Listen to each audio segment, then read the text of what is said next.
성경 말씀을 저와 여러분 모두 함께 봉독하겠습니다.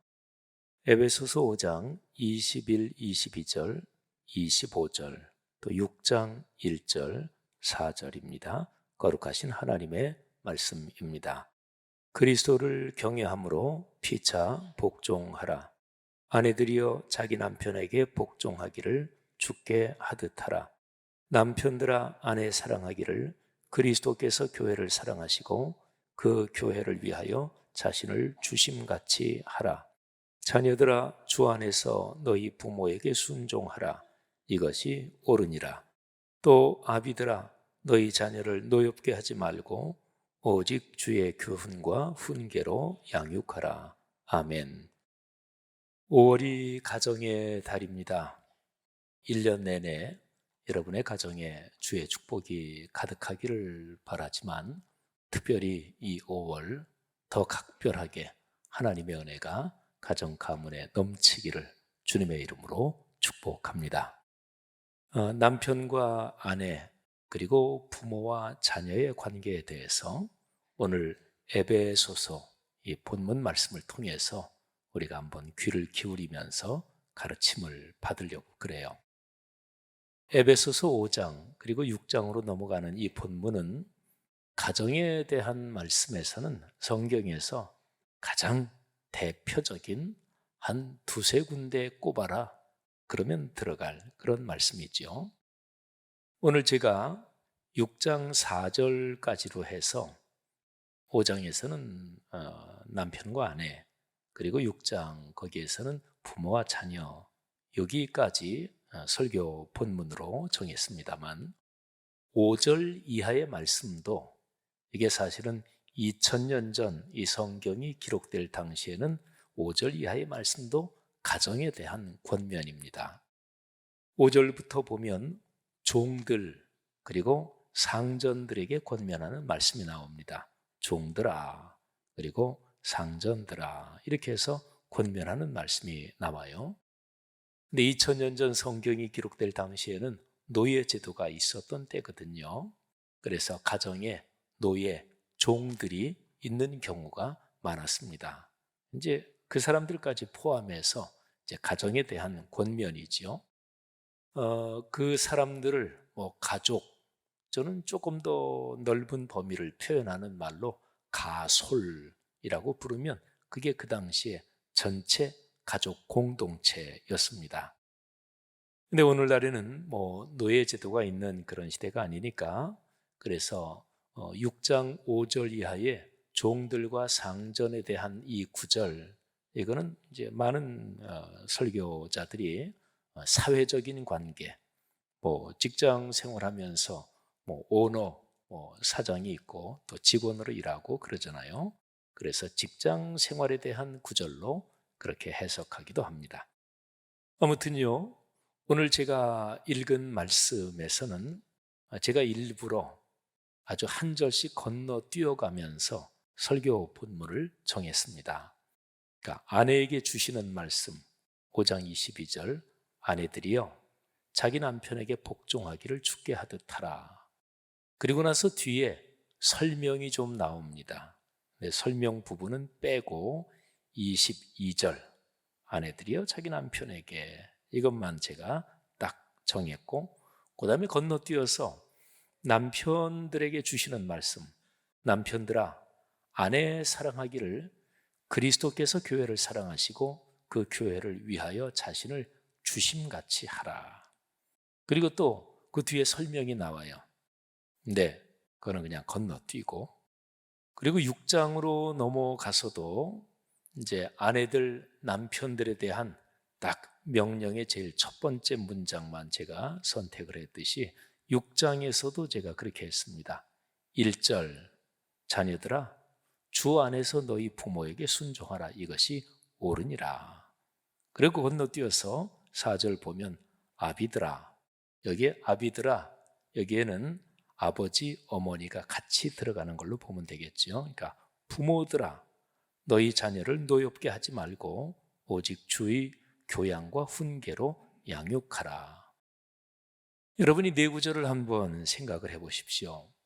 이 아내, 남편, 그리고 자녀, 부모 여기에 대한 그 한 절씩을 읽었는데 말씀드린 대로 그 사이사이에는 설명이 나옵니다. 아주 유명한 우리가 잘 아는 그런 설명도 여기에 있어요. 예를 들면 자녀들에 대한 그 권면, 그 명령 그 다음에 부모를 공경하고 그리고 부모에게 효도하는 것이 구약 성경에 보면 십계명에서 약속이 걸려 있는 첫 번째 계명입니다.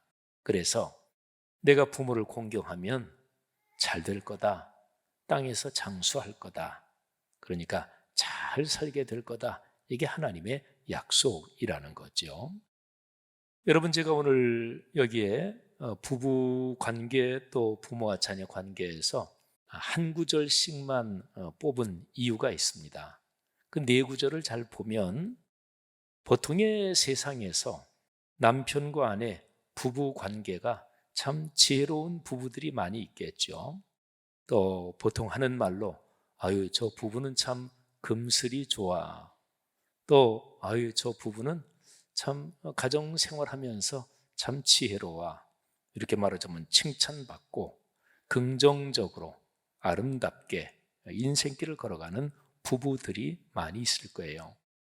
또 부모 자녀 관계도 야, 저 집은 참 자녀 잘 키웠어. 뭐 이런 집안들이 많이 있겠죠. 부모로서 자녀를 잘 양육했고 그리고 아유 저 집 아이들을 보면 어쩌면 그렇게 부모에게 잘해 부러워 뭐 이런 가정들이 있겠죠.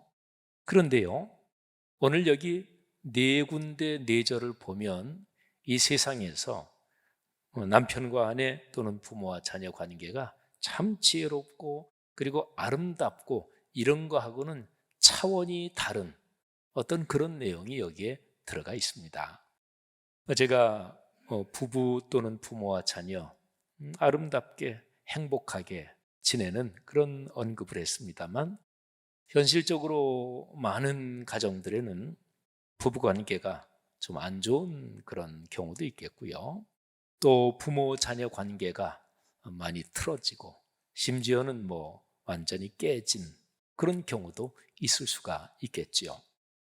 또 이런 가족 관계가 긍정적으로 좋고 또 부정적으로 안 좋고 이런 게 늘 이쪽이고 늘 저쪽인 것은 아니고 또 살아가면서 이게 변동이 또 있을 수가 있겠죠.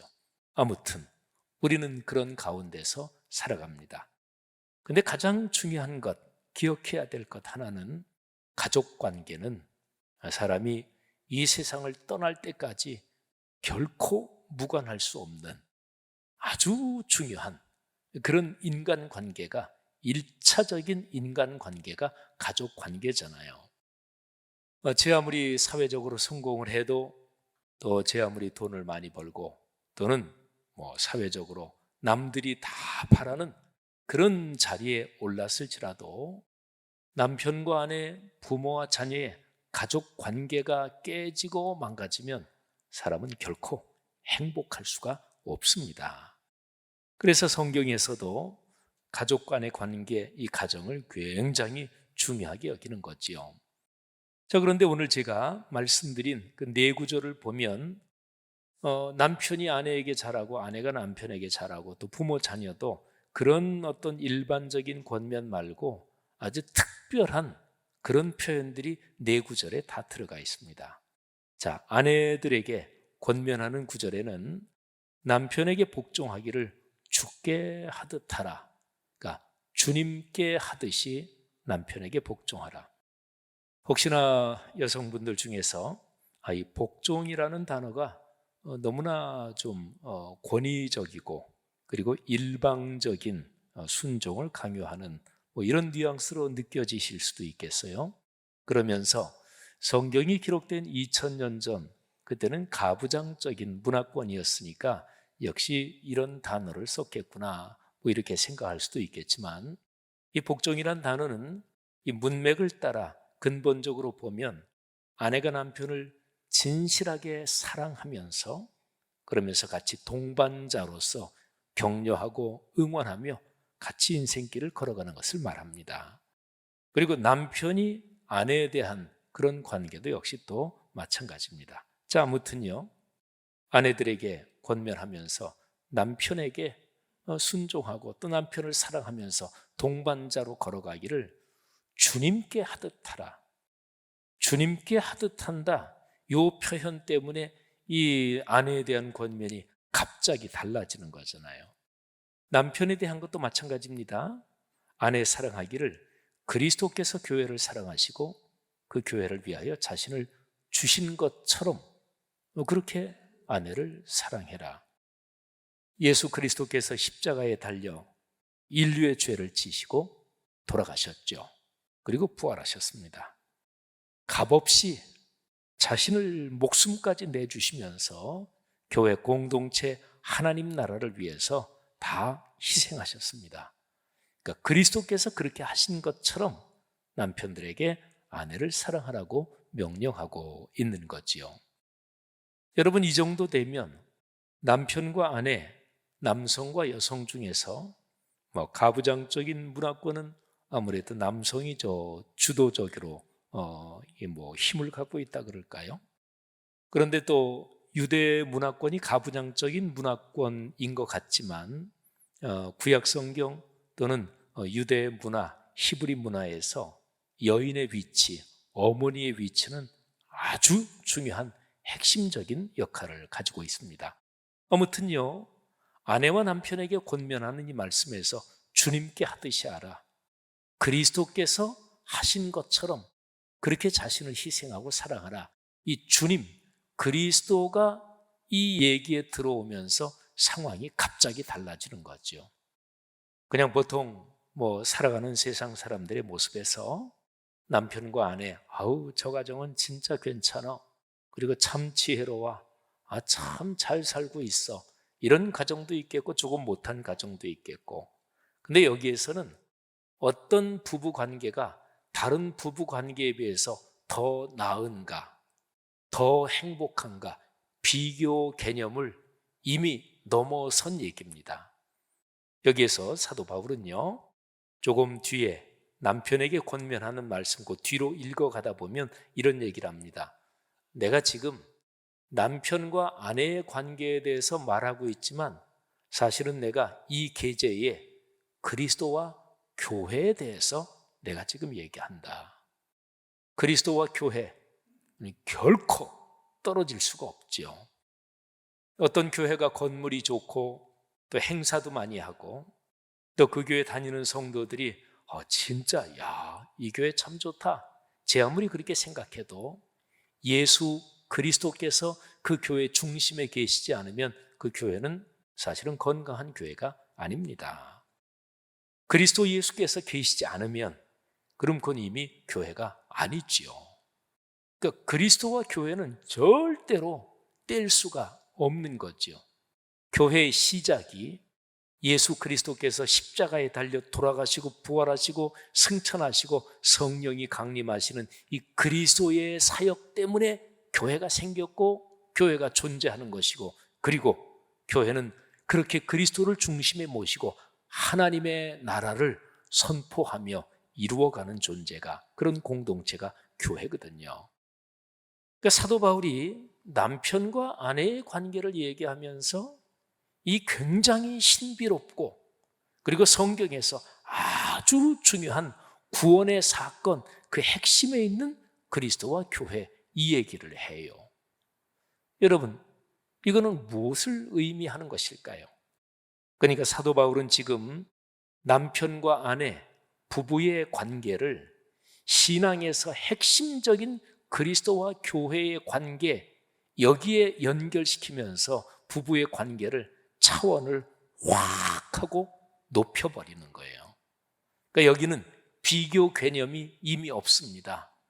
예수 그리스도, 그분을 중심으로 그분과의 관계, 이것이 남편과 아내의 관계에서 기초고 토대다, 이런 얘기를 하는 거죠. 부부로 살아가면서 남편과 아내 서로의 관계가 있겠죠. 근데 서로의 관계보다 더 우선적인 관계가 있습니다.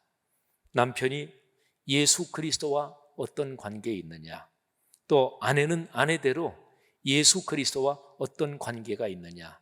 그러니까 부부 두 사람이 각자가 예수 그리스도를 나의 주님으로 영접하고 내가 걸어가는 인생 여정 한순간 한순간 걸음걸음을 예수 그리스도를 나의 주님으로 모시고 그분께 순종하며 그분의 권위에 복종하며 그분의 말씀을 마음에 기억하고 그렇게 인생길을 걸어가는 이 관계가 먼저입니다. 이게 토대가 되고 그게 토대가 된 상태에서 남편과 아내에게 이렇게 권면하는 거예요. 주님께 하듯이 해라. 여러분, 이 정도면 그냥 어떤 문화적으로 또는 집안에 따라서 그 집안은 남자가 주도권이 있어, 여자가 주도권이 있어, 이런 거하고는 차원이 다른 얘기죠. 그렇죠? 자, 여러분, 자녀와 부모의 관계도 역시 마찬가지입니다. 자녀들에게 부모에게 순종하라. 이것이 옳다. 이렇게 아주 간략하지만 강력하게 말씀을 합니다. 그러면서 아까 말씀드린 대로 구약성경 10계명에 걸린 부모 공경에 걸린 약속을 얘기를 해요. 그런데 자녀에게 얘기하는 데서도 역시 마찬가지입니다. 주님 안에서 부모에게 순종하라. 이것이 마땅하고 옳은 일이다. 주님 안에서. 이 단어가 들어가면서 이 세상에서 부모를 공경하는 일에서 가장 지혜롭고 가장 현명하고 가장 잘하는 어떤 사람, 그런 거하고도 이미 다르게 차원이 휙 넘어가 버리는 거죠. 또 부모들에게 권하는 권면이 그거예요. 자, 자기 자녀를 노엽게 하지 말고 오직 주의 교훈과 훈계로 양육하라. 이거는 거룩하신 주님의 말씀으로 양육하라, 그런 얘기죠. 자녀를 기르고 양육할 때 부모의 권위가 최고의 권위, 그렇게 하면 안 된다. 하나님의 거룩한 말씀, 주님의 가르침이 엄마나 아빠, 부모의 권위보다 더 위에 있는 절대적인 권위가 돼서 그렇게 자녀를 양육해야 한다, 이런 거죠. 사랑하신 여러분, 오늘 여기 에베소서에서 우리에게 권면하는 이 가족 관계에 대한 이 가르침은 핵심이 그거예요.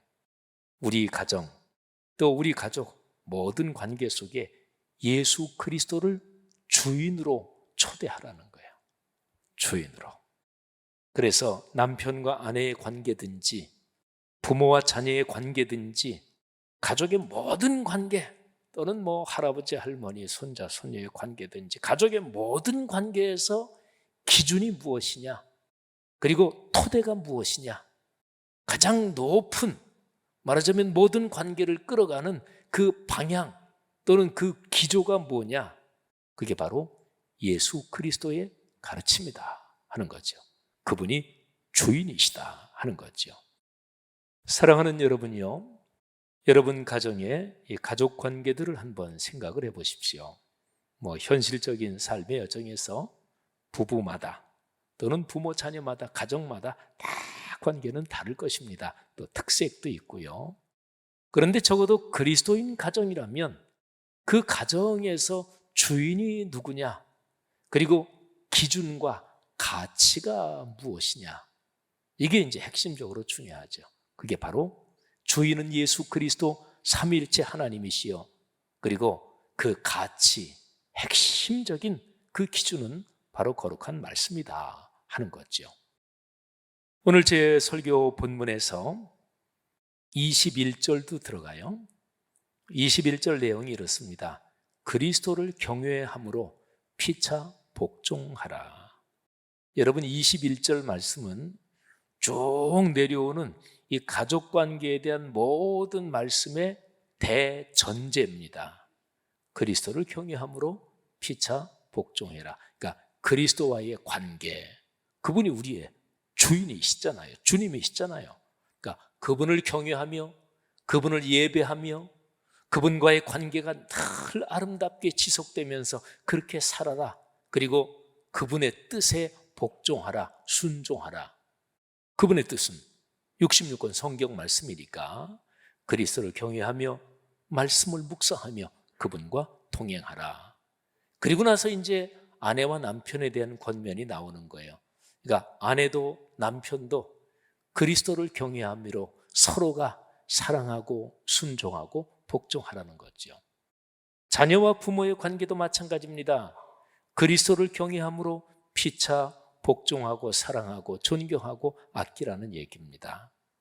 그리고 말씀드린 대로 6장 5절 이하의 종들과 상전들, 거기도 역시 5장 21절이 거기까지 다 이게 적용이 되는 거예요. 종이든 상전이든 그리스도를 경외함으로 피차 아끼고 존경하고 사랑하며 복종하라 하는 것이지요. 성도 여러분, 여러분들의 가정에 오늘 여기 에베소서 5장 6장에 있는 이 복이 충만하기를 주님의 이름으로 축원합니다. 실제적인 문제 하나만 더 짚고 묵상하지요. 그러면 내 가정이, 우리의 가정이 실제적으로 그리스도를 경외함으로 가족 구성원 모두가 내가 그리스도와 맺는 관계처럼 그렇게 경외하고 존경하고 사랑하고 아끼고 그렇게 동반자로 걸어갈 수 있는 아주 실제적인 방법이 무엇이겠습니까? 그게 바로 말씀을 묵상하는 것입니다. 여러분의 가정에서 부부지간이든 또는 부모와 자녀지간이든 신앙에 대해서 얘기하고 또는 성경 말씀에 대해서 얘기하는 그게 우리 가정은 그거 얘기하는 거 어색해요. 그런 얘기 거의 해본 적이 없는데요. 그런 가정도 아마 있을 거예요. 근데 그런 가정에서는 하나님의 거룩한 말씀을 서로 나누도록 또 신앙에 대해서 이야기하는 문화를 자꾸만 더 훈련해야 합니다. 제가 저희 가정에서 하고 있는 거를 그렇게 어렵지 않은 거고 그래서 한번 샘플로 말씀을 한번 드리겠습니다. 여러분의 가정에도 자녀가 장성해서 결혼하고 또 자녀가 아이도 낳고 그런데 부모 사는 데하고는 좀 멀리 떨어져 살든지 또는 국내의 다른 도시에 살든지 또는 서울에 같이 살아도 부모님 집에 자주 오고 하기가 요즘 생활 구조에서 쉽지 않잖아요. 근데 전체 가족, 그러니까 부부 또 아들, 딸 가정들 거기에 손주들까지 전체 가정이 가족 예배를 정기적으로 드리면 참 좋습니다. 근데 가족 예배를 모여서 드릴 수 있으면 그거 최상이죠. 모여서 가족 예배를 드릴 때 할아버지 할머니가 아들, 딸, 손녀, 손자까지 다 맛있는 것도 좀 사주면서 그거 제일 좋겠지요. 근데 그러기가 쉽지 않잖아요. 그러면 온라인으로 가족 예배를 드리면 참 좋습니다. 우리 성도 여러분들의 자녀 중에서 아이들이 외국에 살고 있는 그런 가정들도 꽤 있죠. 제 3남매 아이들도 결혼 다들 해가지고 지금 3가정이 전부 다 외국에 살고 있으니까 그래서 우리 가정에서는 한 달에 첫 번째 토요일에 온라인으로 가족 예배를 드립니다. 이제 만 3년이 넘었습니다. 그런데 처음에 가족 예배 드릴 때는 한 30분, 40분 넘지 않게요. 그래서 찬송 한 장 부르고 성경 한 구절 또 몇 구절 읽든지 읽고 그리고 처음에는 제가 늘 설교를 했습니다. 그리고 마지막에 축도로 마쳤죠. 그냥 여러분들 가정에서 드릴 때는 축도는 목사직이 가진 기능이니까 그냥 주기도문으로 마치면 되겠죠. 찬송 부르고 기도 돌아가면서 하고 또 성경 봉독도 돌아가면서 하고 근데 한동안 제가 그렇게 설교하다가 한 반년, 한 7, 8개월 전부터는 이게 서로가 말씀 묵상을 나누는 게 좋겠다. 그래서 한 7개월, 8개월 전부터는 시편 1편부터 쭉 말씀 묵상을 서로 나누고 있습니다. 그러니까 지난달에 시편 6편 그래서 가족 구성원들이 다 그 말씀을 묵상하고 잠깐 3, 4분 정도씩 묵상한 말씀 얘기하고 그리고 이제 저도 그렇게 얘기하고 그리고 이제 마지막으로 축도하고 마치는 거죠. 여러분 가족 구성원들이 온라인으로 이렇게 예배를 한번 드려보면 특별히 이제 외국에 계시는 자녀분들 가족들이 이제 영상 통화 많이 하잖아요. 근데 그렇게 예배 드리면 참 좋습니다. 어떻게 되든지 간에 우리 가정의 주인이 하나님이시다. 그리고 우리 가정에 하나님을 경외하는 일, 구체적으로 거룩한 성경 말씀을 묵상하고 서로 나누는 이 일이 더 깊어지고 더 아름다워져야, 그래야 가정에 축복이 있는 거지요. 성도 여러분들이요, 여러분의 가정 가문에 이런 복이 충만하고 넘치기를 주님의 이름으로 축원합니다. 성경 한 구절을 오늘 여러분들 가정에 드립니다. 로마서 8장 28절 말씀. 우리가 알거니와 하나님을 사랑하는 자 곧 그의 뜻대로 부르심을 입은 사람들에게는 모든 것이 합력하여 선을 이루느니라. 아멘. 여러분, 살아가면서 우여곡절이 많지요. 누구에게나 다 마찬가지잖아요. 어느 가정, 어느 가문이든 늘 좋기만 하지는 않습니다. 때로 어려움이 닥치기도 하고 인간관계에 문제가 생기기도 합니다.